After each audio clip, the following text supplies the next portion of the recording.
Alors qu'Exley dépasse la barre des 210 mètres, tout autour de lui commence à devenir flou. Sa vision se rétrécit jusqu'à ne devenir qu'un minuscule point. Il ignore l'inconfort et reste concentré sur sa vitesse et sa trajectoire vers le bas. Son corps commence à le démanger, suivi d'une douleur aiguë et de tremblements dans ses muscles. Les symptômes du syndrome nerveux des hautes pressions commencent à le submerger.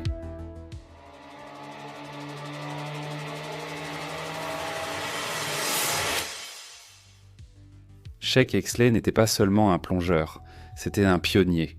À 16 ans, alors que beaucoup cherchèrent encore leur identité, il plongeait déjà, respirant de l'air comprimé, vers l'inconnu. Mais la tragédie a frappé tôt.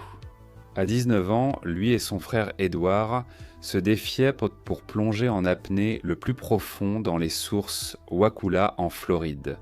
Edward n'est jamais revenu. Pour Sheik, c'était un moment qui aurait pu tout arrêter. Au lieu de cela a allumé une flamme. Il continuerait à plonger, mais il rendrait cela plus sûr. Il s'est promis, ainsi qu'à ses parents, que plus personne ne devrait subir une telle perte. Ce vœu l'a façonné. À 22 ans, alors plongeur de sécurité aux Bahamas, Exley a tenté de sauver 2 hommes lors d'une plongée record risquée à l'air comprimé, atteignant 142 mètres avant de s'arrêter. Cela a failli lui coûter la vie. Les 2 plongeurs qu'il essayait de protéger n'ont pas eu cette chance. L'incident a renforcé sa réputation. Exley avait une tolérance extraordinaire à la narcose à l'azote et, plus important encore, la discipline de respecter ses limites. À 20 ans, il ne se contentait pas de plonger dans des grottes, il réécrivait les règles. Exley avait enregistré plus de 1000 plongées, en grotte plus que quiconque au monde à l'époque. Non seulement il repoussait les limites de profondeur, mais il créait aussi des protocoles de sécurité utilisés pendant des décennies. Les dangers de la plongée sont l'impitoyable narcose, la toxicité de l'oxygène et les accidents de décompression. Mais Sheik Exley a affronté ces dangers avec précision et calme. Chaque tragédie dans sa vie devenait une nouvelle leçon, chaque risque devenait une étape supplémentaire dans l'élaboration d'un plan de survie. Au fil des années, une vérité s'est devenue évidente. Lorsque les plongeurs parlaient de limites, Exley les avait déjà dépassés. En 1973, Exley a créé la section de plongée souterraine de la Société nationale de spéléologie. En a été le premier président, puis président du conseil, publiant plus de 100 articles et 6 livres dans sa carrière. Il a instauré de nombreuses procédures de sécurité essentielles aujourd'hui en plongée souterraine et sous plafond. Dans le but de faciliter les secours lors de la plongée souterraine, Exley a contribué à standardiser l'utilisation de l'octopus, un 2e étage de détendeur redondant qui sert de secours si le détendeur principal d'un plongeur tombe en panne ou qui peut être donné à son binôme en cas d'urgence de manque de gaz. Aujourd'hui, l'octopus est un équipement essentiel pour tous les plongeurs, qu'ils pratiquent la plongée souterraine ou en eau libre. En 1984, Exley a quitté la concession automobile familiale et a commencé à enseigner les mathématiques au lycée Sewanee à Live Oak, en Floride. Pour gagner du temps et voyager vers des sites profonds au Mexique, dans les Caraïbes et ailleurs pour perfectionner son art de la plongée. Exley a également acheté une propriété à Cathedral Canyon Springs, à environ 16 km de Live Oak, qui possédait un gouffre de calcaire faisant partie du système Felmet. Il a pris à acheter le terrain autour de l'ouverture de calcaire pour accéder facilement à ce site, devenu son terrain de jeu où il a perfectionné la plongée souterraine. Exley était aussi reconnu pour son expertise en plongée en grande profondeur. Il fut le premier plongeur à dépasser 244 mètres de profondeur. Moins de 30 personnes ont plongé aussi profondément, et il détenait plusieurs records de distance en plongée en grotte. Il a aussi détenu les records de profondeur et de distance en plongée souterraine à son apogée. Au cours de ses 29 années de plongée souterraine, Exley a effectué plus de 4000 plongées et a écrit 2 ouvrages majeurs. La plongée souterraine de base, un plan pour survivre, en 1979, et Des cavernes sans mesure pour l'homme, en 1994, qui sont devenus des manuels de référence pour les passionnés de plongée en grotte. En mai 1980, Jim Bowdoin mène un groupe pour cartographier 5 synodes dans des dolines sur un grand ranch à El Rancho, à Safrosa, au nord-est du Mexique. Parmi le groupe de formations karstiques inhabituelles, Zacaton ou El Zacaton est la seule doline à présenter un écoulement d'eau notable. En suivant la source de la fontaine El Nacimiento qui alimente une rivière voisine, les explorateurs remarquent une ouverture près d'un affleurement calcaire. 2 membres de l'équipe, Jim Baudouin et Gary Walton, plongent et suivent le courant pour voir où il mène. Les plongeurs trouvent une petite grotte et continuent en direction du nord-est jusqu'à ce qu'ils atteignent la fin de leur fil sur leur moulinet. Le passage semblant se prolonger, ils repartent en chercher un autre moulinet, reviennent à leur point de départ et poursuivent l'exploration. Le fond, à 17 mètres, est couvert de squelettes de tortues, d'où le nom passage de la tortue morte. Bientôt, les plongeurs aperçoivent un faisceau de lumière au loin et atteignent la fin du tunnel après avoir parcouru une distance de 230 mètres. Ils émergent dans les eaux émeraudes de Zacaton à une profondeur de 8 mètres sous la ligne de flottaison. Les plongeurs émergent dans une superbe synode, encerclée de falaises calcaires de 20 mètres de haut. Les hautes herbes de Zacat glissent sur le lac au gré du vent, donnant à Zacaton son nom. Le projet utilise un fil à plomb pour mesurer le cénote à 76 mètres de profondeur. En avril 1993, le projet continue d'explorer les 5 cénotes. Sheik Exley rejoint l'équipe pour plonger dans les profondeurs inconnues.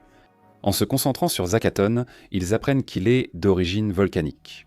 Les eaux sont fortement minéralisées, avec une odeur de soufre, légèrement acide et hydrothermale, avec une température constante d'environ 30 degrés Celsius.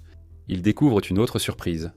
Lors d'une plongée à l'air, Baudouin et Exley découvrent que la ligne de sonde utilisée pour enregistrer la profondeur s'est posée sur une corniche.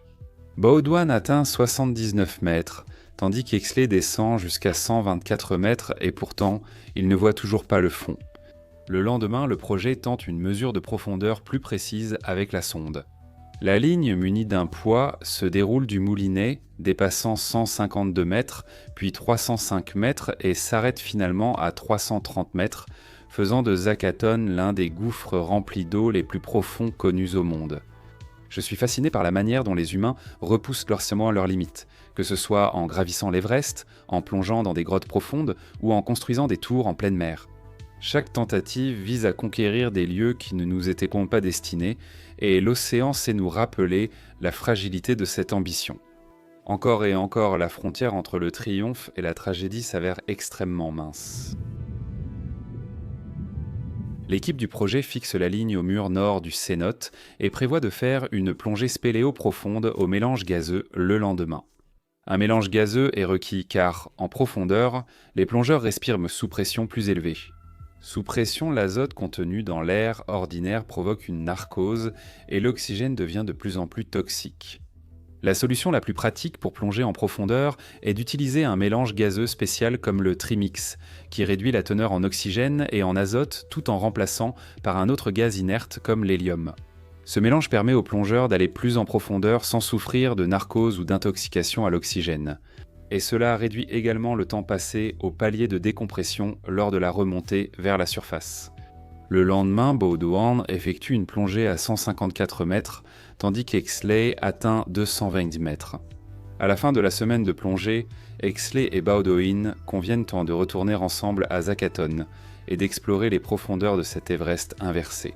Ils ont trouvé le site parfait pour une plongée en circuit ouvert au-delà de 300 mètres. L'eau est chaude, il n'y a pas de courant, les habitants sont accueillants et l'accès au système n'est pas compliqué. Baudouin et Exley décident que dans 1 an, ils tenteront d'atteindre le fond de Zacaton, un cap de 305 mètres que personne n'a jamais tenté en plongée sous-marine. Les membres du projet feront 6 voyages au Mexique en 12 mois. Baudouin plonge toujours plus profondément pour se préparer à la tentative des 305 mètres. Exley se rend en Afrique du Sud pour tenter une plongée record afin d'atteindre le fond d'une immense grotte sous-marine à Bosman's Gut, ou Bushman's Hole. J'ai réalisé une autre vidéo sur la profondeur atteinte par Dave Shaw dans la même grotte, que je vais mettre en lien ici. Exley plonge vite dans l'obscurité en franchissant les 210 mètres. La pression qui augmente rapidement fait tout devenir flou autour de lui. Sa vision se rétrécit, comme s'il essayait de regarder à travers un trou d'épingle. Il reste concentré et ignore l'inconfort, maintenant sa vitesse et sa trajectoire vers le bas. Son corps commence à le démanger, suivi d'une douleur aiguë. Puis ses muscles sont pris de tremblements intenses et incontrôlables. Les symptômes du syndrome nerveux des hautes pressions commencent à le submerger. Au-delà de 150 mètres, respirer de l'hélium expose le plongeur à une réaction neurologique causée par l'augmentation rapide de la pression. La gravité de l'effet dépend de la vitesse de descente du plongeur, de la profondeur et du pourcentage d'hélium. Les yeux se rétractent, faisant apparaître des halos lumineux autour des gens et objets chez les plongeurs. Ils peuvent devenir somnolents, avec de forts tremblements, convulsions et hallucinations. La seule façon de stopper ces symptômes du syndrome nerveux des hautes pressions est de remonter à la surface. Mais Exley est concentré sur l'atteinte du fond. Il décide de continuer malgré la distance qu'il lui reste à descendre pour battre un nouveau record. La forte pression comprime l'air de sa combinaison, réduisant sa flottabilité. Les tremblements dus au syndrome nerveux de haute pression sont si intenses qu'il a du mal à accomplir même des tâches simples comme utiliser son inflateur. Avec ses bouteilles et ses plombs, il coule comme une pierre jusqu'au fond vaseux de la grotte. La pression est 27 fois plus élevée qu'à la surface, et il faut du temps pour que le gaz dans son gilet stabilisateur atteigne la flottabilité neutre. Exley reprend le contrôle juste à temps avant de s'écraser au fond. Il commence immédiatement sa remontée. Bien qu'Exley n'ait pas récupéré l'étiquette de profondeur, ses ordinateurs de plongée confirment un record personnel de 263 mètres. Il est le premier plongeur à atteindre le fond de ce gouffre sud-africain. Les symptômes du syndrome nerveux des hautes pressions ont complètement disparu lorsque Exley atteint le premier palier de décompression à 122 mètres. À cette profondeur extrême, Exley n'a pas seulement enduré les symptômes du syndrome nerveux des hautes pressions, il a aussi dû supporter le froid intense. Exley chauffe sa combinaison avec un système électrique, mais après 7 heures dans l'eau froide, il en subit les effets. Respirer de l'hélium, qui est plus léger que l'air et conduit la chaleur 10 fois plus vite que l'air, refroidit son corps à un rythme plus rapide. Exley émerge de l'eau avec un visage gris cendré et il tremble de froid. Passé la quarantaine, Exley savait que ses années à poursuivre les records du monde touchaient à leur fin. Quand on lui demande pourquoi faire des plongées aussi profondes, il répond « J'ai détenu à la fois les records du monde de profondeur et de distance en 1970. Je me suis dit que ce serait bien de les avoir à nouveau tous les deux avant ma retraite. Il m'a fallu près de 20 ans pour y arriver. » Il marque une pause et ajoute « Je voulais atteindre 1000 pieds. C'est un chiffre rond, mais peut-être un peu trop ambitieux. Je vais devoir arrêter ce genre de choses assez bientôt. » Je suppose que la vraie raison pour laquelle je le fais, c'est que je veux juste savoir ce qu'il y a là-dessous. Le 4 avril 1994, le projet avec Exley, son ex-femme Mary Ellen Eckhoff, également une plongeuse accomplie, Baudouin et sa femme Karen Hall, la médecin plongeuse Anne Christovitch et Marcus Gary se réunissent au Rancho Asafusa pour la tentative à 305 mètres. Exley veut garder le groupe restreint et personnel. Le groupe se prépare en plaçant des bouteilles de décompression à des profondeurs spécifiques dans Zacaton et El Nacimiento. 2 lignes lestées distinctes, espacées de 9 mètres et descendant jusqu'au fond, sont installées pour servir de lignes de descente indépendantes à chaque plongeur, rendant ainsi l'effort effectivement une plongée en solo. Les 2 plongeurs privilégiant cette configuration pour éviter tout contact ou interférence lors de la descente rapide. Exley se prépare pour la plongée en effectuant une plongée à l'air à 128 mètres. Exley a pris l'habitude de faire une plongée profonde à l'air avant d'entreprendre toute plongée extrême en profondeur. Tôt le matin, le mercredi 6 avril, les 2 plongeurs se préparent pour leur plongée. Exley et Baudouin partent de la source El Nachamento, traversent tel passage et atteignent le site de plongée Zacaton. À Zacaton, les plongeurs sont accueillis par la presse de Sports Illustrated, Destination Discovery et une équipe de tournage de la chaîne 7 de Tampico.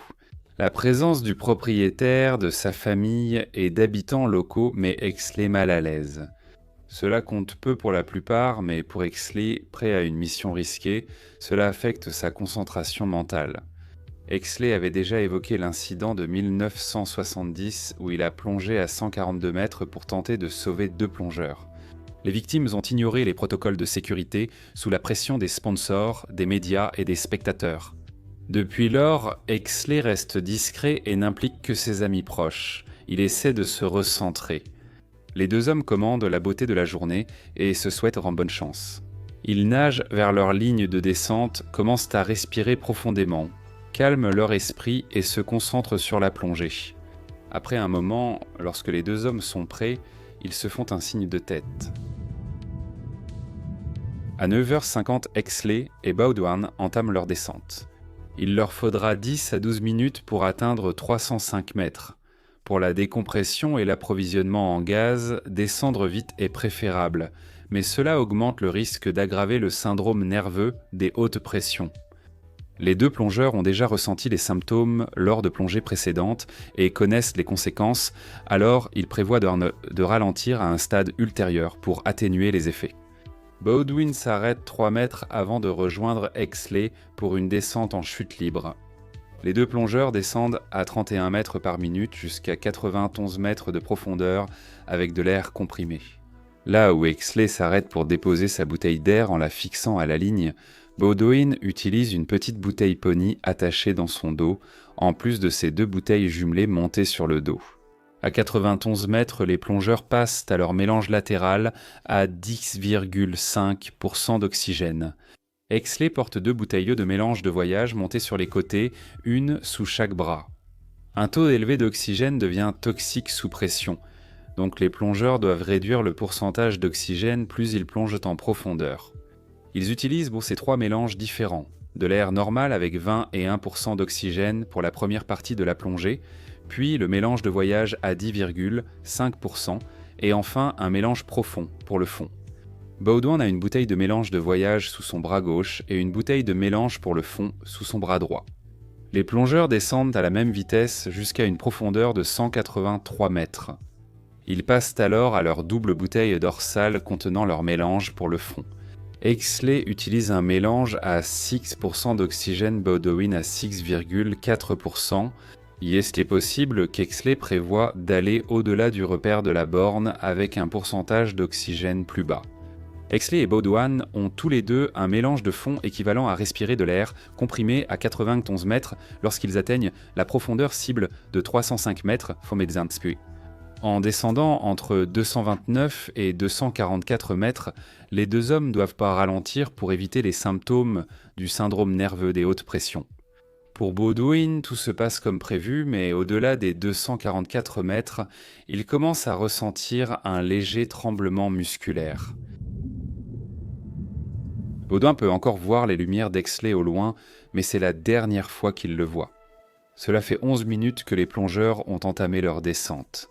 À 274 mètres, Baudouin s'attend à avoir 124 barres de gaz dans ses bouteilles de mélange de fond, mais il est choqué de constater qu'il en reste presque la moitié. À cette profondeur, si la pression descend en dessous de 35 bars, son détendeur ne pourra pas fournir le gaz dont il a besoin. La pression de l'eau sera plus élevée que la pression du gaz dans sa bouteille lorsqu'il passera par le détendeur. Il gonfle son gilet stabilisateur qui est relié à ces deux bouteilles, utilisant encore plus de son mélange gazeux de fond, mais parvient à arrêter sa descente à 282 mètres. Ces deux bouteilles étant presque vides, il utilise sa bouteille de secours de mélange gazeux sous le bras droit et amorce sa remontée.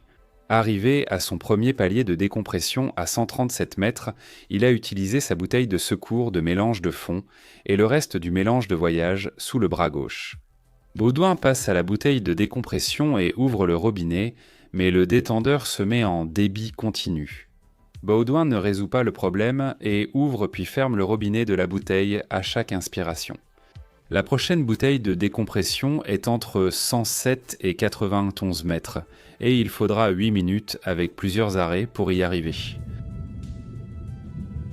Concernant Exley, nous ignorons précisément ce qui lui est arrivé, mais je vais tenter d'expliquer ce que je crois s'être produit et spéculer sur les causes possibles de sa mort, en m'appuyant sur les rapports d'incidents et d'autres preuves d'experts. Exley tolère bien la narcose à l'azote, mais reste vulnérable aux éphards de l'hélium. Entre 210 et 244 mètres de profondeur, il est probable qu'Exley ait ressenti les premiers symptômes du syndrome nerveux des hautes pressions. Comme dans le gouffre de Bushman, Exley reste concentré et déterminé, mais la douleur et les tremblements augmentent à mesure qu'il descend. Exley et Baudouin suivent un rythme respiratoire strict, chaque inspiration étant minutieusement calculée. À une profondeur extrême, parce que le gaz est comprimé, respirer plus vite consomme exponentiellement plus de gaz qu'à la surface. Avec les tremblements, les mouvements musculaires involontaires consomment un précieux oxygène. Le stress modifie le rythme respiratoire, ce qui pourrait expliquer pourquoi Baudoin a consommé son gaz plus vite. Je ne sais pas si Exley utilisait une combinaison étanche ou une combinaison humide. Les eaux de Zachaton sont hydrothermales, avec une température constante d'environ 30 degrés Celsius. C'est chaud pour une combinaison étanche, mais lors d'une interview précédente, Exley avait dit qu'il aimait avoir la compensation de flottabilité supplémentaire qu'offre la combinaison étanche. On peut injecter du gaz dans une combinaison étanche qui agit comme un ballon, avec ou sans combinaison étanche. Un plongeur perd sa flottabilité à cette profondeur de toute façon, ce qui aurait ajouté de la complexité. Alors qu'Exley descend en approchant de sa profondeur cible, il souffre déjà du syndrome nerveux des hautes pressions. Tout est flou, et même avec ses lampes, tout est sombre et sa vision est limitée. Comme il coule comme une pierre, il essaie d'utiliser son gilet stabilisateur pour retrouver sa flottabilité. Mais le gilet stabilisateur met du temps à réagir. Pour arrêter sa descente, il attrape instinctivement la ligne de descente et l'enroule autour de ses deux bras et de la vanne de ses bouteilles latérales. Cela arrête sa descente. Son ordinateur de plongée au poignet indique 276 mètres. Après avoir arrêté sa descente, Exley tente de remonter, mais il doit d'abord démêler la ligne enroulée autour de son bras et de la vanne de la bouteille. Les symptômes du syndrome nerveux des hautes pressions sont toujours présents, ce qui rend l'exécution d'une tâche complexe plus difficile. Le stress et les tremblements consomment assez rapidement le mélange de fond dans ces deux bouteilles. Alors qu'il essaie de se libérer, le mélange de fond dans ces deux bouteilles tombe à 35 bars, et le détendeur ne peut plus fournir le gaz dont il a besoin. Il utilise son mélange de voyage au détendeur, mais à cette profondeur, l'oxygène à 10,5% est toxique. Exley a probablement lutté contre les tremblements, mais la toxicité de l'oxygène a embrouillé son esprit. Il lutte pour se libérer, et cet effort supplémentaire rend sa respiration difficile, provoquant une accumulation de dioxyde de carbone. Système nerveux central. L'oxygène toxique provoque des convulsions. Puis le mélange de voyage tombe également à 35 bars et ne peut plus fournir le gaz dont il a besoin. Sous l'effet du syndrome nerveux à haute pression, de la narcose à l'azote, du dioxyde de carbone et de la toxicité de l'oxygène, Exley ne parvient pas à atteindre sa seconde bouteille de mélange sous l'autre bras. Il se noie lentement dans les profondeurs sombres de Zachaton. Baudoin subit plus de 9 heures de décompression mais souffre de douleurs à l'épaule liées au mal de décompression. Il reçoit de l'oxygène, des corticostéroïdes et une hydratation. L'ex-femme d'Exley et le reste de l'équipe réalisent qu'Exley ne reviendra pas. 2 jours plus tard, l'équipe de surface revient pour récupérer l'équipement d'Exley sur la ligne de descente. La ligne, alourdie par les bouteilles de décompression en attente, est remontée à l'aide d'une poulie. Le corps d'Exley est toujours emmêlé près de l'extrémité de la ligne. La ligne s'enroule plusieurs fois autour de ses bras et des robinets de ses bouteilles. Son masque et tout son autre équipement sont en place. La mort d'Exley en avril 1994 a bouleversé le monde de la plongée technique. Véritable pionnier de la plongée souterraine et au gaz mixte, il a innové en sécurité et marqué la plongée technique moderne. Au début des années 1990, les plongées au-delà de 200 mètres étaient très rares et dangereuses. La mort d'Exley à Zachaton a mis douloureusement en évidence à quel point on savait peu de choses sur la physiologie humaine à de telles profondeurs extrêmes. Tous les indices semblaient indiquer une convergence du syndrome nerveux des hautes pressions, de la narcose et d'une consommation rapide de gaz comme cause plausible de sa mort, mais aucune cause définitive n'a jamais été établie. Dans les propres mots d'Exley, il existe des endroits où personne n'est allé depuis l'aube des temps. On peut voir la face cachée de la Lune, même Mars, mais pas le fond d'une grotte, à moins d'y aller soi-même. Il y a un sentiment particulier quand on sait que personne n'y est jamais allé avant. Dans le prochain épisode, nous plongerons dans la bataille pour renflouer les navires coulés de Pearl Harbor, où l'ingénierie, la mémoire et le poids de l'histoire se heurtent sous les vagues. Suivez-nous pour découvrir comment le passé a refait surface.